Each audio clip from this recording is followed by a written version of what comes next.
Kekkaishi Kokubourou no Kage is a Japanese-only Wii import game that is based off an anime that apparently at some point aired on Adult Swim. I will say I don't really know anything about this series, so if you're looking for how this game contributes to the franchise of Kekkaishi, I don't know anything about that. But what I can say is that this is a pretty cool Wii game that, while maybe looks a bit more expansive than it actually is actually really cool because it is more restricted than you'd expect. You know, when you first look at this title, it kind of looks like a 3D adventure game, but in reality, it's more of like a arcade style experience with like a very simple control gimmick and a very strictly linear structure. You play as a monk or monks if you're playing 2 players like I am here, and basically these monks have the power to go ahead and basically seal off enemies in a barrier, and once they're encased, blow them up. Now, as a Wii game, there are some motion control gimmicks here. You basically use the pointer on the Wii remote to tag the ground below the enemies, and then you can go ahead and swing the Wii remote up, which then encases them in the barrier. Then you simply press the B button, which then basically causes them to explode. The most simple implementation of this is just tapping around on enemies on screen, and then you can do up to 3 at once, and you can encase them all individually. But you can also go ahead and expand that box as well. So when you hold the A button on an enemy, the barrier around them expands, and then once you swing the Wii remote up, it can encase multiple enemies. Now, how many you get in the box depends on the formation of enemies, and it is a slower cast time, so you just gotta kind of pick and choose what works best given the scenario. Now, it is a fairly simple combat system. Most of the enemies basically just fill the screen and really just do damage to you in numbers. They all have like their own attack patterns, but for the most part, you deal with them all the same. You just sit there and tap the A button on the screen, swing up, and blow them up all individually or as a group. It's a very spammy game, and because there's like 3 steps to this attack, it is a little repetitive, and maybe, you know, swinging up on the Wii remote might get you a little tired after a little bit of time. It feels very much like a light gun shooter to me in terms of execution. While the input's definitely a bit more complicated, you're more or less just kind of like spamming this on enemies on screen until you clear out a wave, and then you can move on to the next area. Now, beyond just the controls themselves, this game structurally also feels very arcadey. It's very linear as you kind of go room to room, basically clearing out waves from places that are marked on the map. You have your character that you move around, and so you can kind of explore this tiny world, although you basically go through the same areas over and over again. There's not a lot of diversity in the environments here. You're basically at a school grounds, and that's it. But there are some fun little things you can do in the world. You can use your cubes to go ahead and basically platform up to certain ledges and collect power-ups and collectibles. But more importantly, the movement in this game is for dodging enemies in combat. So, you know, when you are fighting, you aren't just in a first-person mode, you know, doing this action.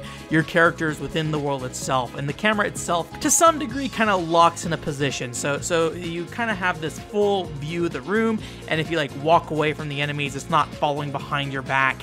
It's more of just, you know, keeping a bird's eye view of the encounter. So you're largely just kind of playing keep away, and you can also swing the nunchuck side to side to go ahead and dodge enemies. Something that's very important in the boss battles of this game, because the boss battles can be pretty challenging. A lot of these more complicated encounters are momentum based, so you have enemies kind of dashing around, and then there's moments of time that they're like standing still.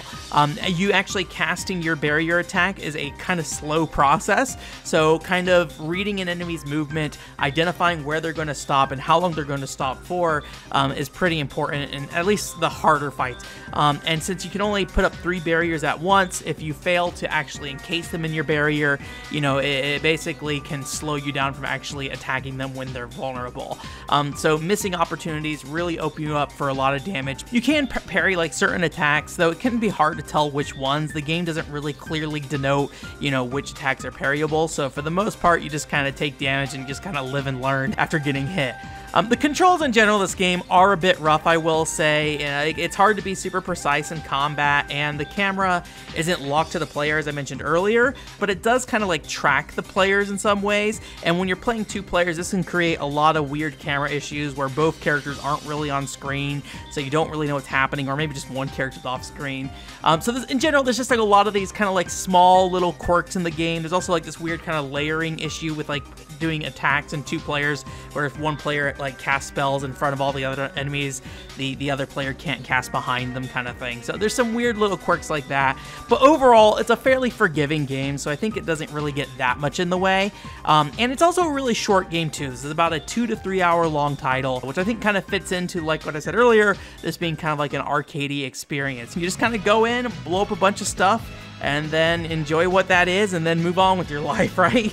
And I get the feeling that the story of this game probably doesn't really matter that much. Again, I don't know anything about the anime, but it all seems very straightforward of basically just introducing the boss for that encounter, and then at some point, you know, I assume an antagonist from the actual TV show is here, and the stakes seem pretty low for what's happening, basically. But I don't know Japanese.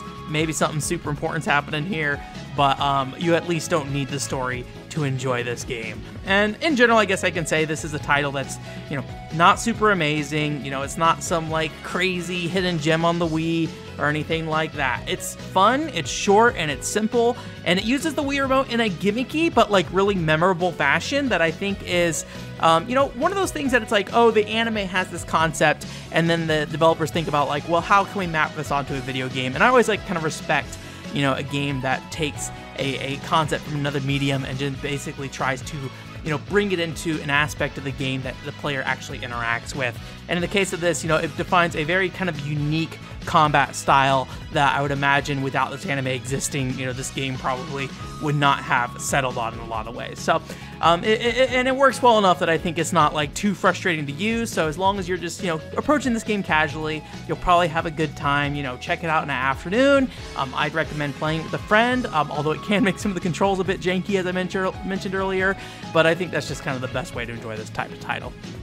If you're interested in more import games for the Wii, check out my videos on the third-person shooter, the YY Combat, as well as the fashion rhythm game, Happy Dance Collection.